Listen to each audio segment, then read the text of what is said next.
you got to show up every day and you got to play a full 60 or more minutes. And we haven't played our best full 60 yet, and we had a couple flashes tonight, but we got to be much better come Saturday. That was Syracuse women's lacrosse head coach Reggie Thorpe on Tuesday after a narrow 10-8 win at UAlbany. This morning, the 5th-ranked Orange took on the 24th-ranked Pittsburgh Panthers, and it was a much more complete effort from Thorpe's squad. 16-7 the final score from the Dome, and just a top-to-bottom clinic put on by SU. So, Coach Thorpe, did we get our full 60 minutes? About 45. We got to clean things up on the draw, and we show flashes each game, but you play with fire when you can't battle on the draw, and it's a good group there. We just got to keep working hard and figure out. We've done a good job managing it this year, though, and our defense has been efficient, and it was just nice to be efficient offensively tonight and get us going a little bit. Might have been only 45 minutes in Thorpe's eyes, but SU had 15 goals after 45 minutes and finished the game with a season-high 16. Coach Thorpe's been wanting more out of the attack, and he was pleased with what he got today. I think we can play with anyone, but we got to cash in offensively, and they've been doing the right things, and Coach Nicole's been doing a good job, and we were averaging a little over 27 shots a game, and most of the times that's gonna you're gonna cash in 10, 12 of those, 13 of those. So we haven't done that. We just have to continue to do that, and I think if we can do that, we're gonna be a tough team to beat. SU's next opponent is Cornell. The Orange head to Ithaca to take on the Big Red on Tuesday at 7 p.m. Reporting from the Dome, Ryan Croke, Citrus TV. Well, I'm making my mom proud. Former teacher, former women's lacrosse player in college. Mom, I hope you're happy. This is going to be a fun one. Let's bring in our little report card here. We got 3 categories to grade, and I'll give my final GPA at the end. We got attack, defense, and the goalkeeping. We'll start with the attack. Give me a B- on the attack this season. Yes, they've had a really strong 3 games, these last 3 against Loyola, Cal, and Louisville. 9 goal scorers against Louisville, 11 against Cal. They're really getting everybody involved, which is awesome. We talked about Molly Guzik really stepping up, coming out of the woodworks. Mackenzie Rich has also stepped up, a hat trick in the win over Cal the other day.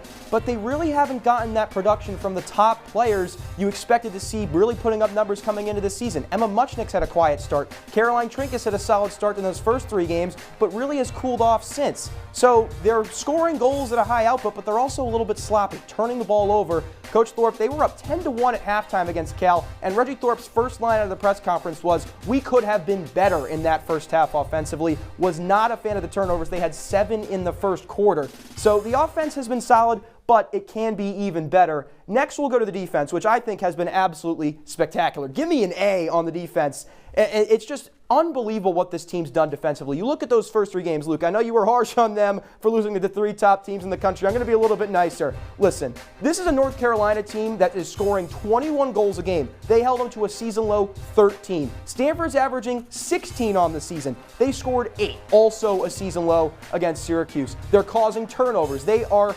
absolutely exceptional on this end of the field. They held Cal to 7 shots last night. Only 3 of them were on goal. It's exceptional what they've been doing on that end. They're causing turnovers, playing high pressure. They're making it hard for opponents to get shots, and they're continuing to hold these high-powered offenses to season-low totals in goals. I've been very impressed with the defense, specifically Izzy Leha, ACC Defensive Player of the Week this week. 16 caused turnovers on the season to lead the team back-to-back games with 4. That's her season high. Next, we'll go to the goalkeeping. A little bit lackluster in this department, though, from Daniela Gayette. Give me a C-. I'm not liking what I'm seeing. She actually had a very solid start to the year, above a 50% per save percentage in those first 3 games, but they lost all 3. And now that Syracuse is winning, she's actually taken a step back. If you just take her save percentages from these last 3 games, these most 3 recent games, all of which have been wins, she's saving below 30% of the shots she's facing. Didn't save a single one against Cal. Didn't face much,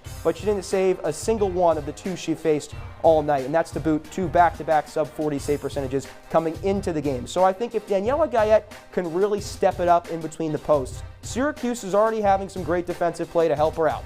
The attack, we know what they can do to clean things up. If Daniela Gayette can really start to find her groove again, pick up where she was at the beginning of the season, this is a team that's really got positioning and the opponents to beat, that they could really start to rise these rankings. They've been hovering around the middle of the poll. I really think they can start to bump that ranking up. With all that in mind, let's go to the final GPA. Give me a 3.2. Now, if you add up these 3 grades, actually, it's a 2.9. So you notice I'm giving some extra credit. And the reason is, Luke, again, I talked about why I'm going to be nice to this team. They played the 3 best teams in the nation to start the season with a first-year head coach. You got to give them a little bit of credit, and they played them all pretty solidly. Maybe not Maryland. They got kind of dominated in that game, but they gave UNC its toughest challenge all year. They gave Stanford its toughest challenge all year. You got to give them credit for credit is due, and they certainly have earned it. They've won 3 straight games. I like what I'm seeing out of this team. If they can clean up the offensive end, the defense is already where you want to see it. I'm liking what I'm seeing. Head coach Reddy Thorpe's got his players really liking what he's doing. They love playing for this guy. I really think they can be something special down the stretch of the season. Hello, everybody. Ryan Croke here with Citrus TV. Outside the women's building, we got a nice little tailgate going on ahead of the breast cancer awareness match. I'm here with Mike. Mike, you want to introduce yourself? Tell us what's going on out here. Sure. I'm Mike, one of the super fans here at Syracuse. Go to all of the sporting events. Been at every single football game, including Clemson and SMU this year. So we have a good group of guys. We all became friends over probably about the past decade through SU sports, and we try to get to as much as we can. Obviously, we have lives, we work, we do all the regular stuff. So we saw Coach's call to action the other week. He wasn't happy with the attendance, said that they need to get some noise in this building to help them with recruiting and help the way the season's going to go this year. So we put it out there. Me and Tony talked. We put it out there that we were going to throw a tailgate, typically like we do for football, and we're just going to see what happens. So we got a lot of traction with that. It got a lot of visibility online, and then some of our great donors that we've become friends with over the years, John and Laura Lally, they chipped in. Some of our other big donors chipped in, and we got a good collective pool together and went and bought a smorgasbord of food and said, we'll see what happens. Anything in particular bring you here today?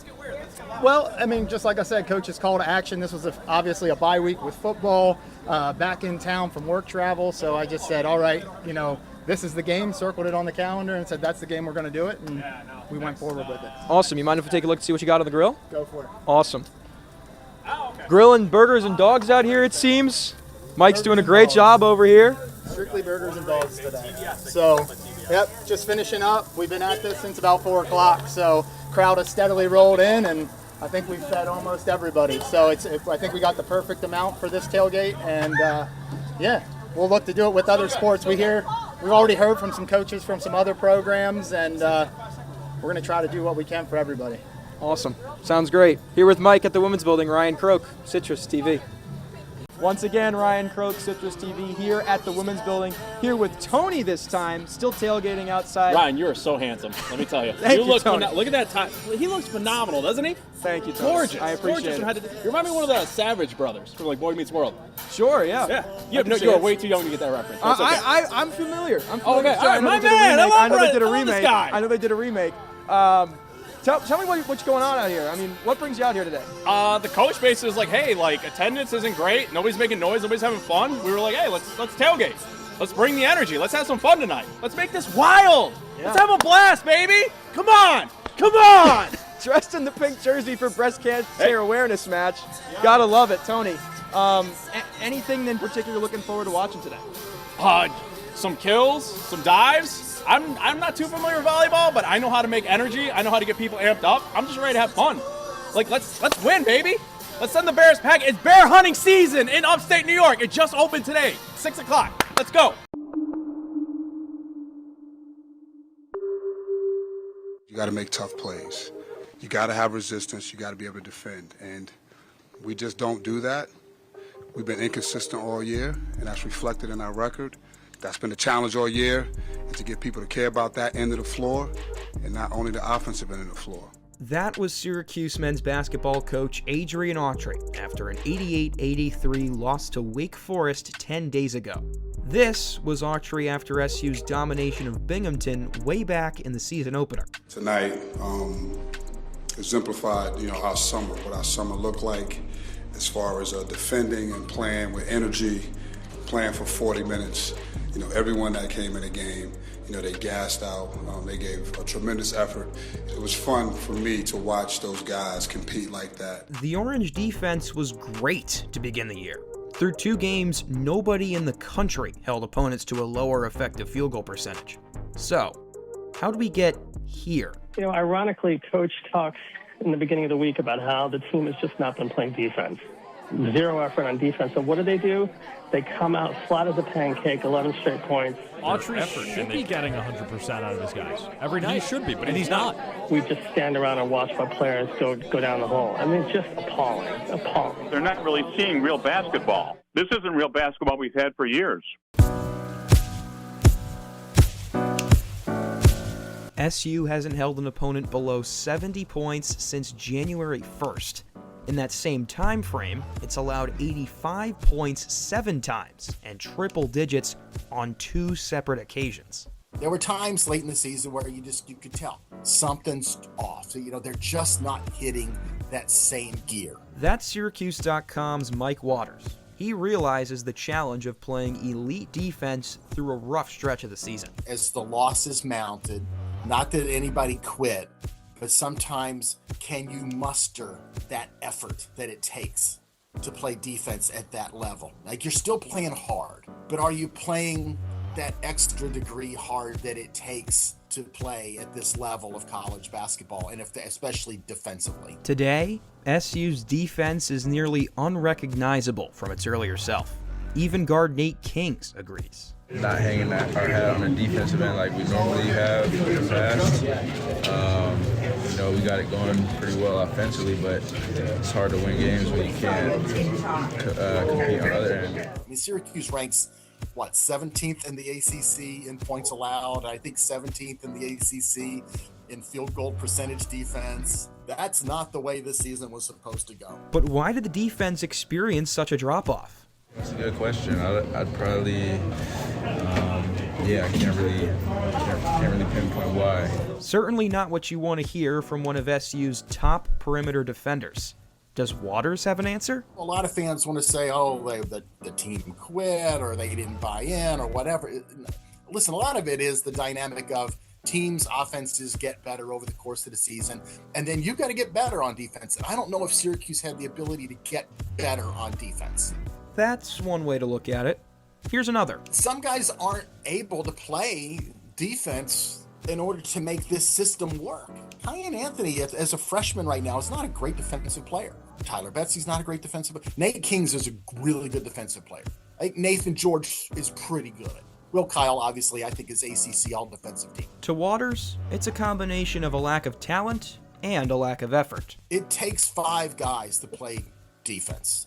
You can't play 4 and have another guy not committed, especially with the way Adrian Autry and his staff wanted the team to play this year. And I don't think some of the players understand that. Is that Autry's fault? He would take responsibility for it because he's the head coach, and he has. We've heard him talk about it. I think we've also seen sometimes his level of frustration with the team when, like after the Wake Forest loss, he talked about how they don't play tough. I'm going to take my accountability for sure.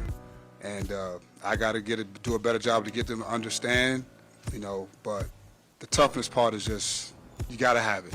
You got to have it. It's understandable why a lack of toughness would bother Autry. I think that aggravates and frustrates a guy like Adrian Autry, as it would almost any coach. But I remember covering Adrian when he was a player, and he played tough. He sometimes has got to be frustrated when he sees guys not playing the way that he did and his teammates did, and the way they're trying to get these guys to play. How different does the season look if Autry gets that defensive effort out of his players from start to finish? You've got 19 wins. You're still not in the NCAA tournament, but things look a lot different. And how would that change fans' opinions of the team? Changes the whole perspective, right? You're looking through a completely different lens at that point. Could you imagine the debate over Adrian Autry's future if he had won 19 or 20 games? Instead, Autry is left to take the blame for a second straight losing record in the regular season. This is a choice that every player has to make. The time and the effort that we spend in coaching and showing and pushing and challenging and trying to get them to understand what it takes to win basketball games, and we just keep coming up short. I guess that's on me. Ryan Croke, WAER Sports.